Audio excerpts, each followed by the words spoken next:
NFT 발행하고 러그풀 내는 데도 많고 코인도 그렇지만 이런 것들이 어떻게 좀 처벌이 될 수 있는 건지. 일단 처벌은 가능합니다. 근데 이제 사실 쉽지 않다? NFT가 만약에 과세가 된다고 하면 어떤 식으로 과세가 되는지.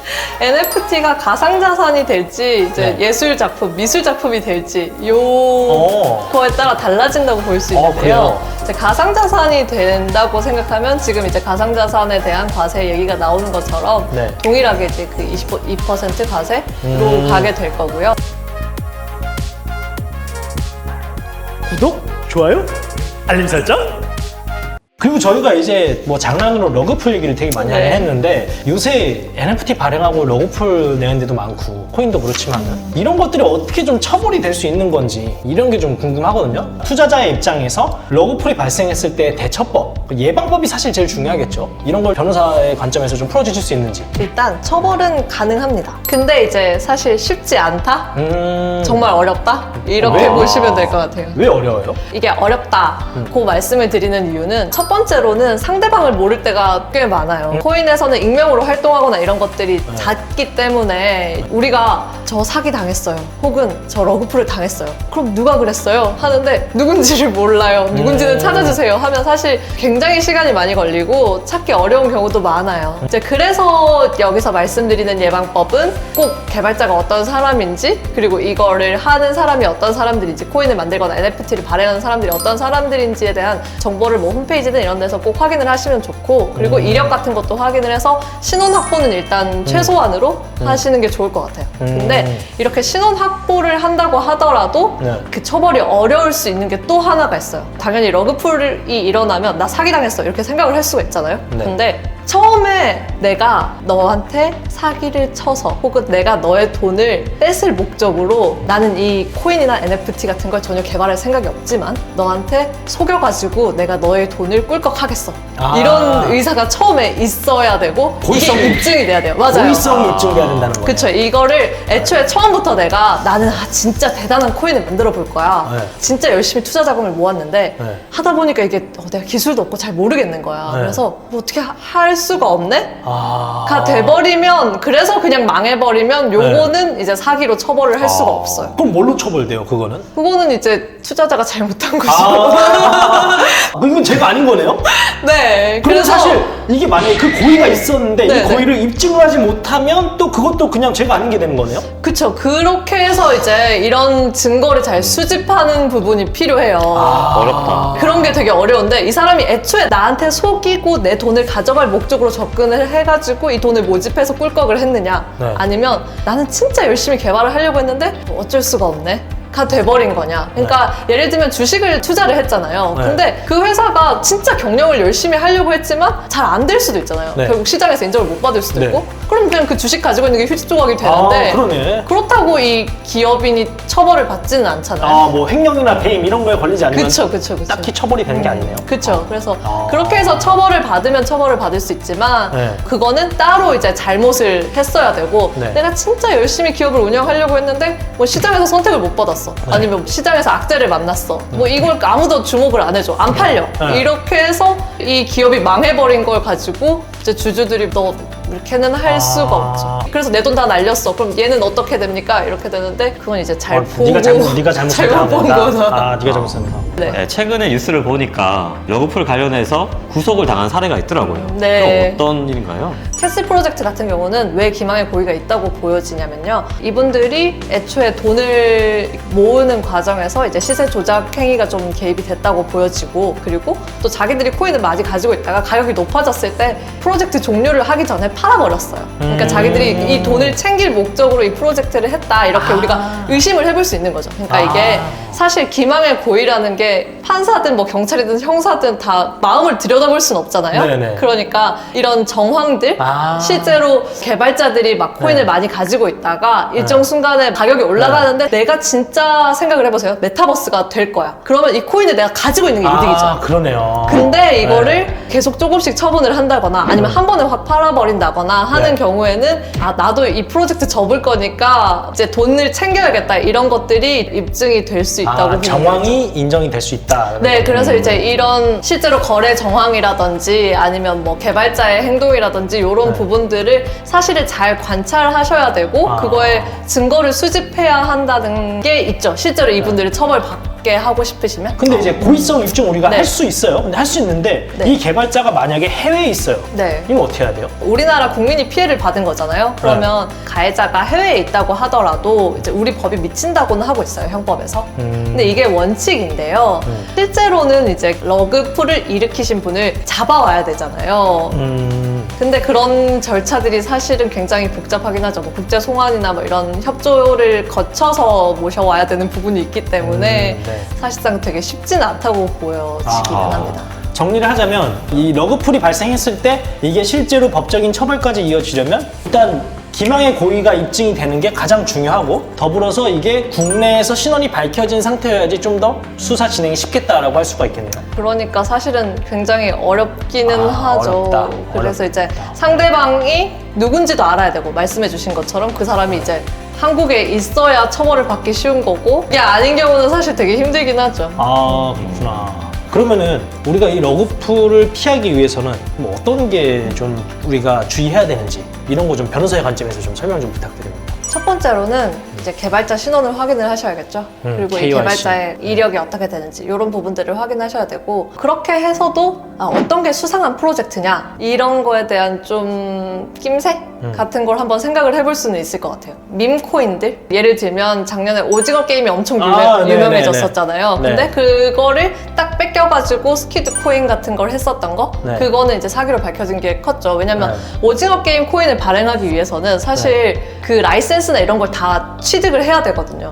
그게 딱 오징어 게임 그 개발사에서 한 게 아니면 사실상은 네. 그 발행할 수 없는 코인이라고 보시면 되고요. 비슷한 걸로 이제 도지코인이 엄청 잘 되니까 이거랑 네. 비슷하게 하겠다 해서 진도지코인 이런 거 있었잖아요. 네네네. 그런 약간 민 프로젝트는 사실 고려해야 될 요소도 많고 법적으로 문제될 것도 많아서 조금은 주의를 하시면 좋다. 그리고 또 유사한 코인들은 인증이 된 사람인지 권리가 있는 사람인지 보시면 좋다 하는 거랑 두 번째는 캐슬 프로젝트도 마찬가지인데요. NFT를 구매한 사람들한테 디파이를 해주겠다고 했잖아요. 네. 그걸 통해서 수익을 주겠다. 근데 네. 사실 이 뒤쪽 부분에 금융이나 아니면 뭐 추가적으로 이 돈으로 돌려주겠다 하는 부분들이 있잖아요. 이 네. 부분들은 사실 향후에 증권이 될 수 있거든요. 네. 그래서 이제 증권 규제나 이런 것들 따라야 될 수 있는 부분들이어서 네. 사실은 더 위험하다고 보시면 돼요. 그래서 그런 것들까지 다 고려를 하고 이분들이 사업을 시작했느냐 네. 에서 또 그 사업의 진지성을 볼 수 있지 않을까? 저는 그렇게 생각하고 사실 지금 NFT 중에서 코인 주는 NFT 너무나 많거든요. 근데 네. 그 중에서도 이분들이 이런 법적인 규제를 미리 준비하고 있는지 네. 이런 것도 같이 살펴봐야 된다는 그쵸, 거죠. 그쵸. 그러니까 코인을 주더라도 그 코인이 어떻게 활용되는지도 네. 볼 필요가 있는데요. 그 코인이 뭐 의사결정에 활용된다. 대표적으로 BAYC처럼 실제로 이 커뮤니티나 아니면 이 프로젝트가 어디로 갈 건지에 대한 방향에 대한 의견을 낼 수 있는 그런 코인들이 있고요. 그런 걸 뭐 유틸리티 코인? 이렇게 얘기를 하는데 그런 코인이 아니라 코인을 줄 텐데 이 코인으로 우리가 디파이를 해가지고 너네한테 다시 뭐 돌려줄게 라고 하던지 아니면 이 코인을 가지고 우리가 다른 데 투자를 해가지고 투자 수익을 너한테 줄게 이렇게 되는 건 향후에는 이제 좀 규제 리스크가 큰 산업이기는 해서 이 부분들을 이제 장기적으로 끌고 가려고 한다면 이런 규제적 리스크를 얼마나 감안하고 있는지 사실은 중요한 요소가 되지 않을까 싶습니다. 그냥 사업의 진지성을 볼 수 있는 부분이라고는 생각해요. 어렵네요. 아, 어렵다. 네. 우리 함부로 하면 안 되겠네. 근데 이게 참 사업하기 어려운 것 같아요. 저도 보지만 이게 이렇게 규제가 되게 많고 그리고 향후에 이런 규제가 있을 게 딱 보이는데도 그래도 이거를 일단 시장에 들어가서 해가지고 우리가 어떤 사업적 성과를 보이고 그래서 이 규제를 풀어달라고 할 수 있는 것도 사실 대단한 분들이라고 생각을 하고 그런 면에선 저도 정말 사업하기 쉽지 않을 것 같다 우리나라에서 그러니까요. 하는 생각을 합니다. 또 이제 선미한 NFT가 떠오르네요. 먼저 딱 진입해가지고 네. 이렇게 상장사에서 그렇죠. 그런 게 좀 떠오릅니다. 그런 포인트도 되게 좋을 수 있는 게 이제 실제로 실물 시장에서 활동을 하고 있는 플레이어 같은 경우는 이 프로젝트를 해가지고 이 돈을 들고 날라서 이득을 볼 수 있는 것보다 자기 기존 프로젝트가 무너지는 게 더 크잖아요. 그렇죠. 네. 그런 것들이 또 조금 더 안전하다고 볼 수 있겠죠. 그리고 이제 또 윤석열 정부가 출범을 하면서 원래 이제 가상자산 과세가 1년이 유예가 됐었는데 1년 더 유예를 해줬어요. 뭐 언젠가는 이게 과세가 될 거기 때문에 저희도 이 과세에 대한 부분을 좀 준비를 해야 되는데 이제 저희가 또 NFT 전문 또 채널이다 보니까 이게 아직은 뭐 과세할 일이 없지만은 뭐 향후 2년 후 뭐 3년 후가 됐을 때 과세가 된다고 하면 어떤 방식으로 과세가 되는지 이게 좀 알고 싶어요. 우리도 마음적으로 좀 준비를 해야 되니까. 진짜 중요해요. 네. NFT가 만약에 과세가 된다고 하면 어떤 식으로 과세가 되는지. NFT가 가상자산이 될지 이제 네. 예술 작품, 미술 작품이 될지 어. 요거에 따라 달라진다고 볼 수 있는데요. 그래요? 이제 가상자산이 된다고 생각하면 지금 이제 가상자산에 대한 과세 얘기가 나오는 것처럼 네. 동일하게 이제 그 22% 과세로 가게 될 거고요. 네. 근데 이게 예술 작품이 되면 물론 이제 그 22% 과세이긴 한데 네. 비과세 영역이 넓어져요. 그 어. 말은 한 6천만 원까지는 과세가 안 돼요. 야. 좋네. 그쵸, 예술품으로 인정이 되게 되면 1인당 사실 인적 문제 말씀하시는 그런 거죠. 그게 6천만 원까지는 네. 내가 소득을 봐도 거기에 그 미만은 과세가 없다라는 거예요. 네네네. 지금 현재 예술품은 아. 그렇게 가고 있어서 그 적용을 받으면 그럼 NFT가 가상자산이 되냐, 이 예술 작품이 되냐, 이거 두 개가 되게 중요하겠네요. 누가 구분해요, 이거를? 나라에서요. 나라에서? 나라에서. 네. 누가 구분하냐는 당연히 나라에서 구분하는데 그렇죠, 그 그렇죠. 기준이 없냐고 물으시면 네. 기준은 있을 수 있어요. 지금 예측을 해볼 수 있는 건 이런 아, 거예요. 그래요? 이게 네. 이제 이걸 뭐 우리가 수집하는 목적이나 이런 것들이 이거는 이제 주관적일 수도 있지만 뭐 예술 작품을 컬렉트하는 목적이냐 네. 혹은 NFT라는 것 자체가 코인이랑 구분되는 점이 대체 불가능한 토큰이라는 거잖아요. 네. 그래서 뭐 NFT의 수량이 뭐 하나로 발행이 되고 특정한 수량으로 발행이 되고 이러는데 이것들이 수량이 엄청 많아지게 돼가지고 이게 투자의 수단으로 사용이 된다거나 아니면 결제 수단으로 사용이 된다거나 이런 식의 NFT들은 아마 가상자산 쪽으로 분류가 될 가능성이 높아요. 근데 기존의 뭐 NFT 작품들 기존에 있는 미술품을 바꿔가지고 민팅을 해가지고 만들어진 NFT 이런 건 예술 작품으로 계속 남을 수도 있죠. 그래서 이런 이제 구분 기준들을 만들어가지고 나라에서 어느 정도 분류를 해가지고 과세를 하게 될 것 같습니다. 근데 분명 그 네. 중앙에 있는 되게 애매한 영역이 있어요. 그러니까요. 그죠. 그걸 저한테 맡겨주시면 제가 분류를 하겠다는 겁니다. 제가. 저희 채널에서 네. 열심히 분류하겠습니다. 그러니까 이번에. 한국 NFT 분류 협회를 만들어서 약간 이렇게 진짜. 이거에 관련해서 법적 네. 분쟁도 엄청 많아질 것 같고요. 네, 맞아요. 그렇죠. 과세 기준 자체가 되게 네. 애매할 것 같아요. 아. 그래가지고 정부에서 늦추고 있는 측면도 크다고는 생각합니다. 고민이 저도 많겠네요. 그렇게 네. 생각했거든요. 올해 이거 다 팔아야 되는 NFT 막 그 고민하고 있어요. 아. 사실 내년부터 과세된다고 하니까. 어쨌든 그 마음의 준비를 하고 있어야 된다는 거예요. 뭐 물론 소득이 있는 곳에는 세금이 있어야 되고 당연히 그걸 내야 되지만 네. 뭐 어떤 방식으로 진행이 될지는 또 한번 지켜봐야 되겠죠. 네, 네. 정말 중요합니다. 네, 이렇게 해서 저희가 우리 옥다이 변호사님과 많은 얘기를 나눠봤습니다. 근데 뭐 살짝 개인적인 질문을 좀 드려보자면 원래는 작가가 꿈이셨다고 들었습니다. 사실 되게 꿈이 많은 ENFP인데요. 아, 작가도 꿈이었고 네. PD도 꿈이었고요. 그런 꿈들이 있었죠. 이제 글을 쓰는 그냥 거 가장 쉬운 변호사를 하신 거예요.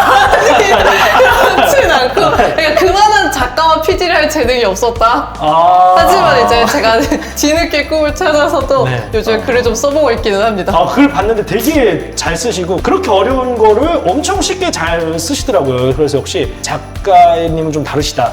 네. 채널이 어떻게 되죠? 저 뉴스레터를 발행하고 있고요. 블로그로. 여러분의 메일함으로 뉴스레터를 배달해드립니다. 야, 공짜인가요? 공짜예요. 와, 세상에 저는 무슨 그냥 서비스를. 제 글을 많이 읽어주는 사람들이 많아졌으면 좋겠다는 그런 거. 뭐라고 소망이죠. 검색해야 나오나요? 네이버에서 뭐라고 검색했죠? 로스규이? 로스 규이 무슨 네. 뜻이에요? 로스. 로 스타트업 규제 법률 이야기.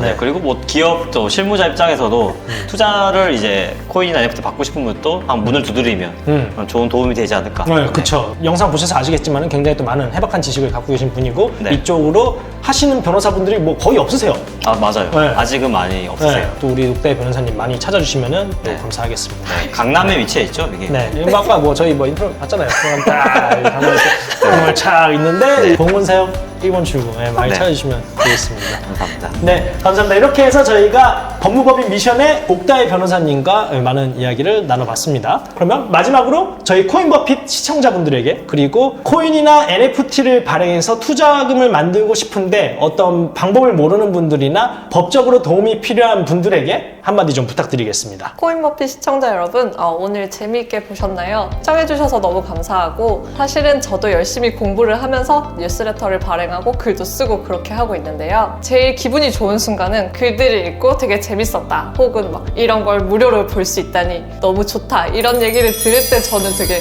행복한 것 같아요. 그래서 읽어보시고 좋은 정보를 많이 가져가셨으면 좋겠습니다. 그리고 코인으로 투자금을 유치를 하고 싶으시다거나 아니면 뭐 투자 유치를 고민하시고 계시는 그런 기업분들도 저희가 벤처 투자 쪽으로 많이 하고 있는 스타트업 전문 법무법인이니까요. 법무법인 미션 기억하셨다가 필요하실 때 연락을 주시면 좋을 것 같습니다. 감사합니다. 너무 나와주셔서 너무 영광이었고 너무 이게 즐거웠습니다. 저 너무 즐거웠습니다. 네. 두 분 제가 연예인을 보는 심정으로 오늘 너무 떨리게 왔는데요. 이렇게 너무 즐겁게 해주셔서 감사합니다. 저희도 너무 즐겁고 유익한 시간이었습니다. 그럼 저희는 다음에 또 좋은 정보 들고 찾아오도록 하겠습니다. 감사합니다. 지금까지 코인버핏 코인덕이었습니다. 네, 감사합니다.